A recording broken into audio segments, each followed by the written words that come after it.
deschooling doesn't hold our attention for very long, especially when fear jumps in and tells us we're doing it all wrong. But here's what I've learned over the last 30 years of unschooling. There are 5 quick reasons to prioritize deschooling. Number 1, old school habits are sneaky, and fear thrives on them. Number 2, most unschooling struggles actually trace back to incomplete deschooling. And number 3, you're not just changing methods, you're undoing decades of conditioning. Number 4, deschooling improves connection with our kids, not just education. And number 5, your life keeps changing, and so should the lens you look through. I'm going to start something new. I'm going to send out a weekly email about deschooling. Because so often when we think that unschooling isn't working, it's really that deschooling has been a little overlooked. Sometimes we get the wrong message from people on what to do, how it's supposed to go, and I want to help you out. I don't want to overwhelm you though. Just a quick midweek email that reminds you that learning never really needed a classroom.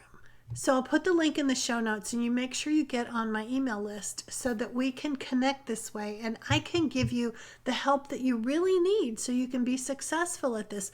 No matter where you are on the continuum of leaving school and not knowing what to do, or longtime unschooler and you just need a little bit more of a pep talk, a lot of the times the focus needs to be on deschooling. So I want to send you an email to help keep you moving forward. No guilt, no overwhelm, just 5 or 10 minutes to focus on the deschooling part. Because here's the truth, I don't really think we ever stop deschooling. I don't think it's one of those 2-week things that we get finished and then we move on to the good stuff. I think that conditioning that's happened with us about what we think about learning or what we think about children, I think it affects us when we see what other people are doing and we make comparisons, or we have a little story in the back of our head of what we expect or what we don't expect, what the kids should be doing, whether they're motivated enough. I think if we just take a few minutes to breathe and reflect and reconnect with our kids from this deschooling perspective, we're going to have a lot more success. Be sure you grab the link to sign up, and that way you can get that kind of encouragement. So today I want to give you 6 tips for what to focus on when you're moving in this deschooling direction. I think one of the hardest things for people to do when they first leave the school system is to relax into this way of living and learning with children. We're so compelled to follow schedules and plans and what's next that we forget that this isn't a natural way to approach life. We're continuing to deschool, but we're wondering, what do we do? We're approaching parenting and educating our children as if we're in a work setting. Goals, plans, projections. No doubt our own school experience conditioned us to do that. But home is not the same as work. It's hard to shift gears from planning and laying it all out. That feels familiar. There are lots of moving parts, so I'm not saying you don't need to be organized. But what you're organizing is different when you're unschooling. And what's challenging about deschooling is we really are tuning into the here and now. The answers to our what next question isn't going to be in a calendar or a curriculum. The only way you're going to know what to do next is consulting that child standing in front of you. And another complication is they may not know. They may have had a lot of school indoctrination and that you have to tell them what to do next. That will change over time, but if you focus on the basic connections, you'll be able to pivot and do what's needed. You'll see what's needed, and then you'll move in that direction. Which brings me to the key that you need, partnering with your kids. And every family is going to do this differently. Every child and every parent brings personalities to that equation. Interests, preferences, likes and dislikes. But when you partner with them, you get access to that information. You get access to information about yourself too that you maybe didn't realize because you were distracted by checking boxes and doing someone else's agenda. Partnering, when it comes to parenting, has to do with walking alongside our children. It's moving away from coercion being the motivator and helping a child learn more about autonomy. Sometimes this is hard because nobody did that with us when we were younger, so we're learning right alongside them. And yes, it will take some self-examining on our parts as we help our kids navigate this path. So here are a few suggestions for moving in that direction. First, listen more, talk less. Not only is this a great tool to be showing and helping our kids learn, but it will give us more access to what's going on with them. So often we think we know what the motivation is behind some behavior, but after listening a little bit more, we see our first guess wasn't necessarily right. Some adults have a habit of talking over the kids, so it's good to notice if this is something you need to work on. Sometimes we have to learn to trust that everyone in the family has something important to do or to say. We can see on social media how often parents are dismissing their kids' wants and needs. Partnering on this parenting path moves us in a different direction.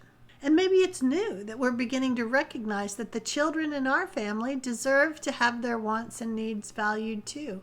Another aspect of parenting in a partnership way is helping to create an environment where the kids can be successful, giving them the space and the tools that they need to bring an idea to life.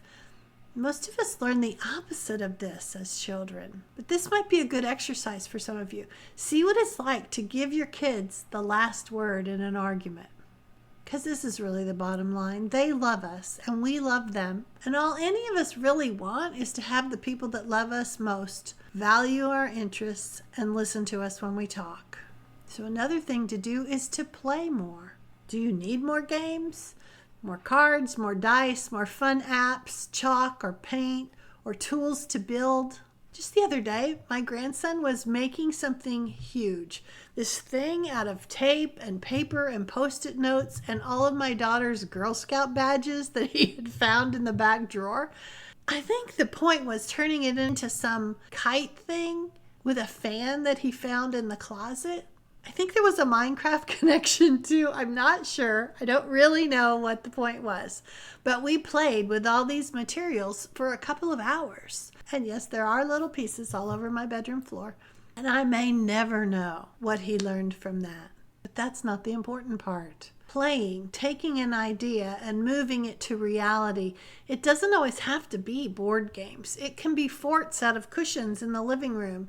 But if you need help embracing play, if this is something that's hard for you, and it is hard for a lot of people, I'll put some links to dive deeper.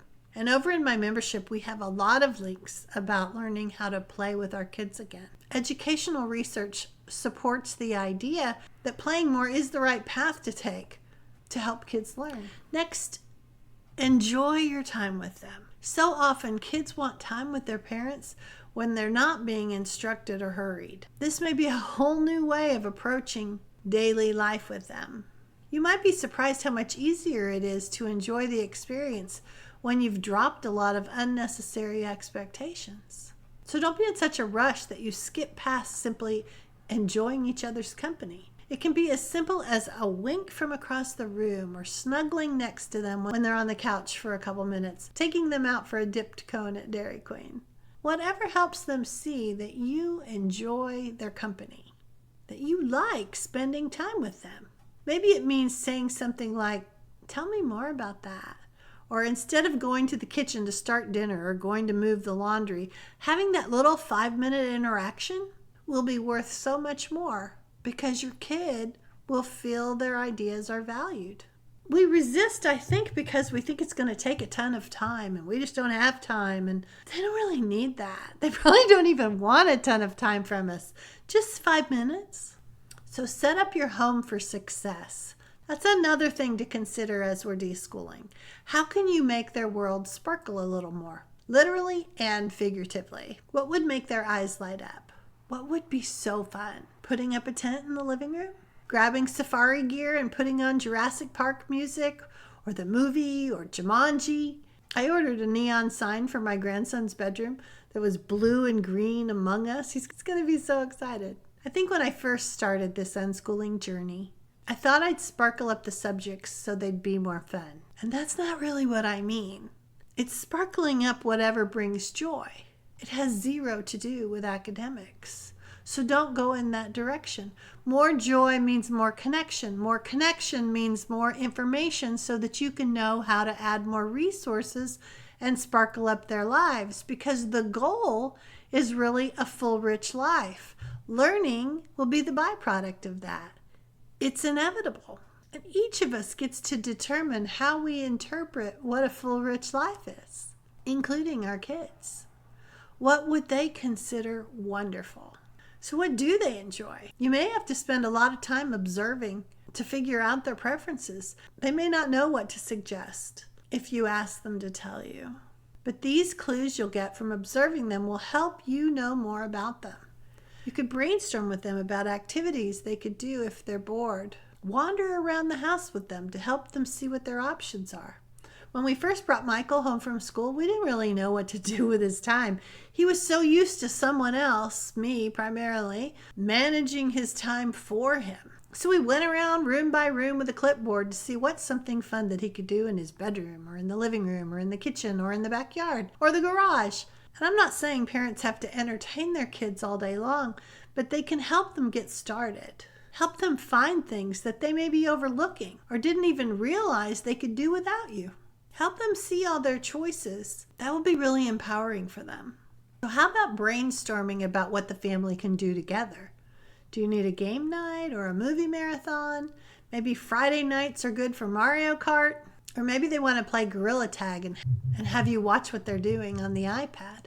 Maybe it's a make your own pizza night where everyone cooks together, or listening to an audiobook together with popcorn and hot cocoa can turn it into an event for the family. I do have Pinterest boards that could help you out that are family fun, cabin fever, staycation ideas, and I'll put links to those too to help you, because sometimes we just need some ideas. So taking that out the front door, out into the community, maybe you'll be venturing beyond the backyard. What would a tourist like to do? That's what your kids kind of are. And they're not going to know about interesting things in your community that are within driving range, or when cool museums have discounts, or even farther away. So go to Google and look up 365 things to do with kids in whatever the nearby city is. Because when you put that in, you'll get more links that are similar, like Crazy Family Adventures in Austin or Family Fun in Atlanta. You have tools that can help you be a really great tour guide for your kids. And maybe you'll be adding in some community service projects to do together, or hikes that you want to go on.